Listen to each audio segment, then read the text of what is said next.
Hey guys, it's Jason. I'm bringing you in a little bit late on this project here. I'm excited about it. As I've said in a past video or two, my youngest daughter just moved out, so it's left us with surprisingly a little extra spending cash every month. So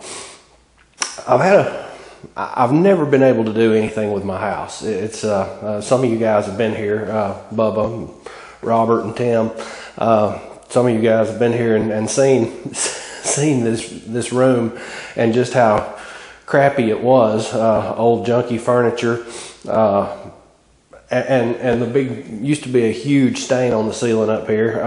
Had a bad leak when I first bought the place, and I never did fix it. I fixed the roof, but I never did get in the wall and the ceiling and fix the damage that the leak had caused. It was there for years before I moved into the house. So I've been dealing with a nasty stain on the ceiling and just never really used this room for anything much more than junk storage. And it's the living room. It's right here at the front door of the house. It's just been an awful embarrassment. We just would never have friends over or nothing because of it. I mean, it was just, well, it wasn't the place to hang out. But we're changing that.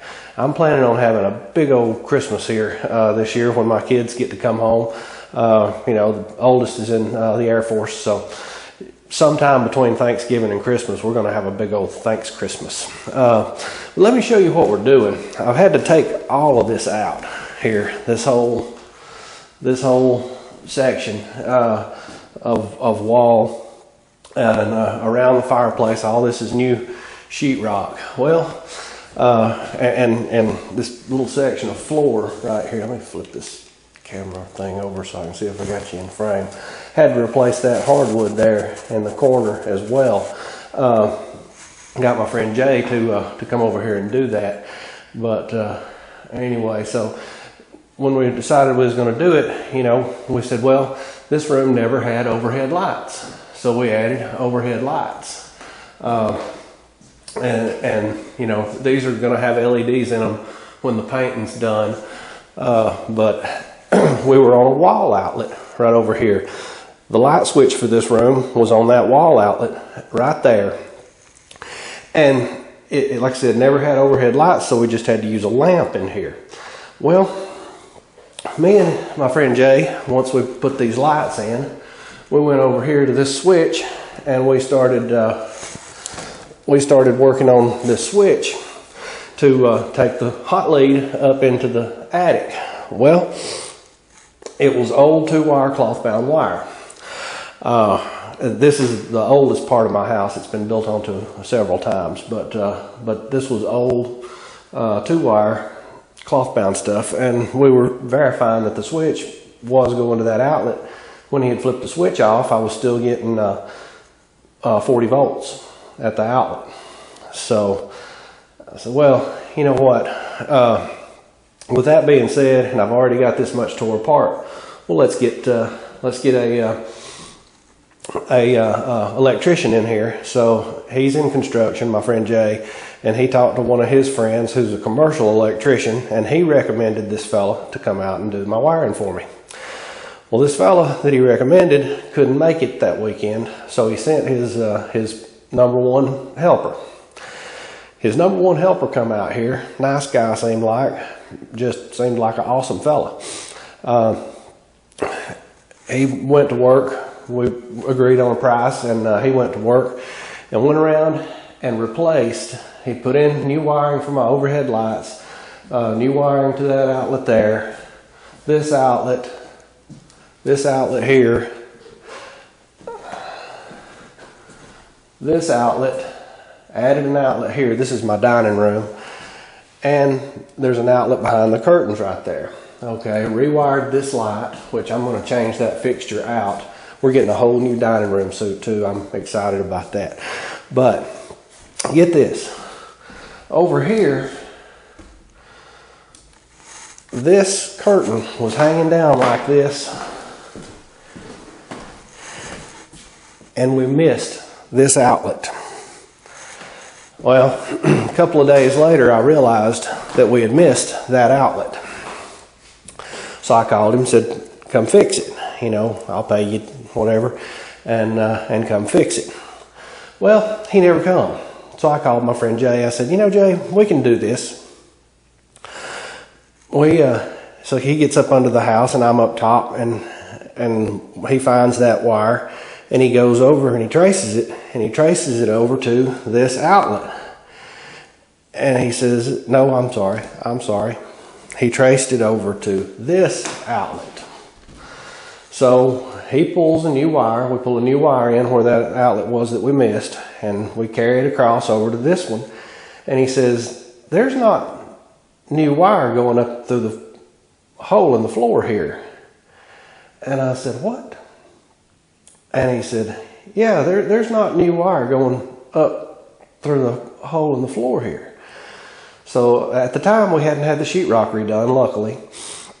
So I go to digging around in that wall where we had to bust it out to sort of do what he had to do behind it.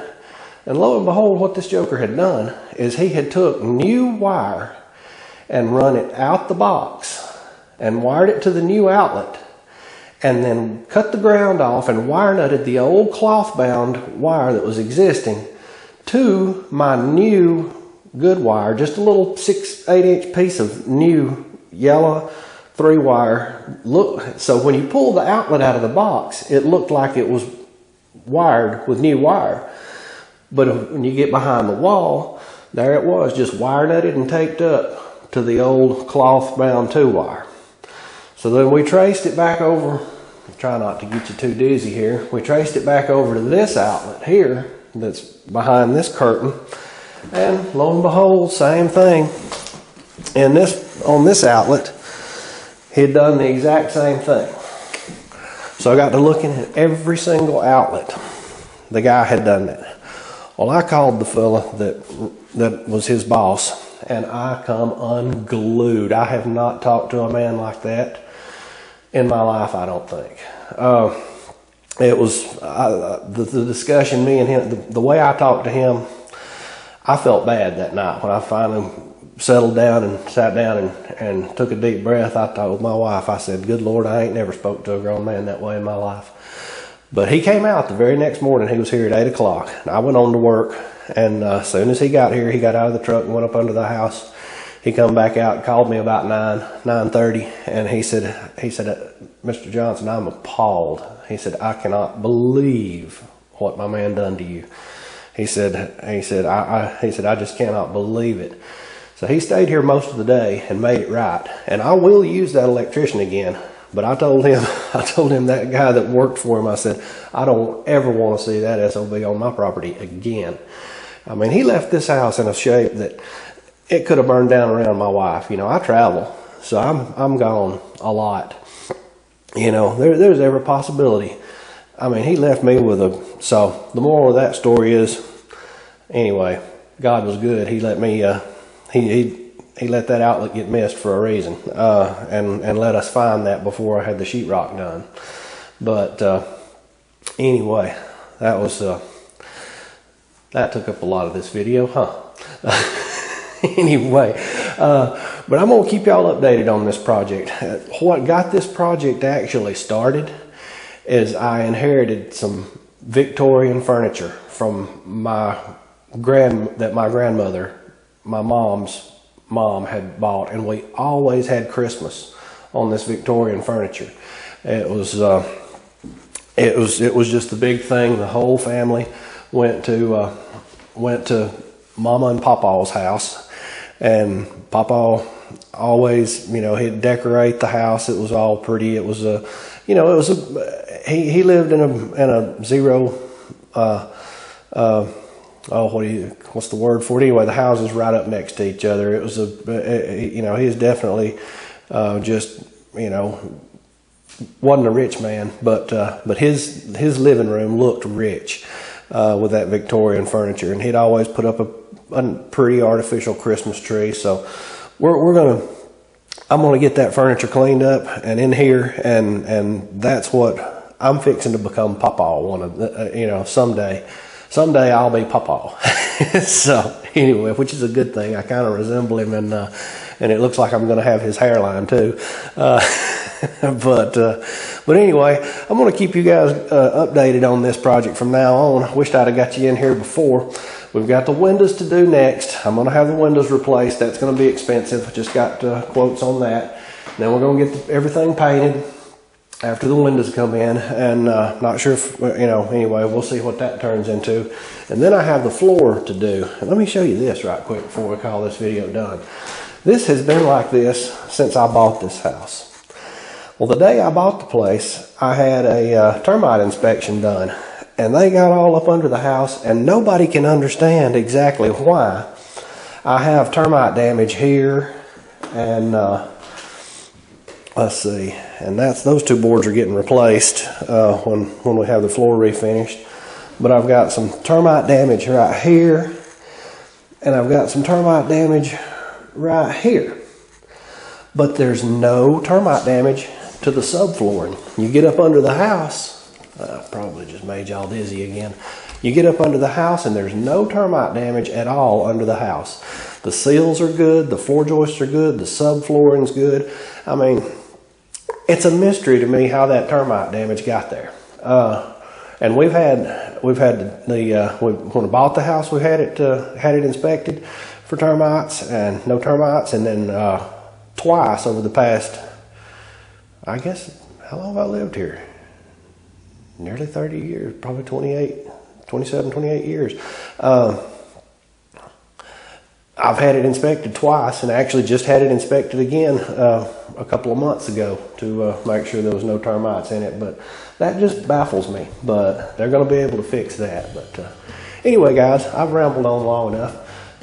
Fixing to go take care of some chores, and maybe this afternoon get into the beehives. But anyway, guys, y'all take it easy. We'll keep you posted on the project. The moral of the electrician story is check behind people when they do work for you. That guy seemed just as nice as he could be, but he was absolutely a thief, a crook, a criminal. So, like I say, look behind folks when they do work for you, or get it inspected. Like I say, I'll use the company again. The owner is a great guy, and he did it right, and he terminated that fellow that worked for him. So, you can't ask for anything more than the guy to make it right. It's just a dad-blaming miracle that we found it before the sheetrockers came and covered the holes up. So, anyway, guys, y'all take care. Jason, out.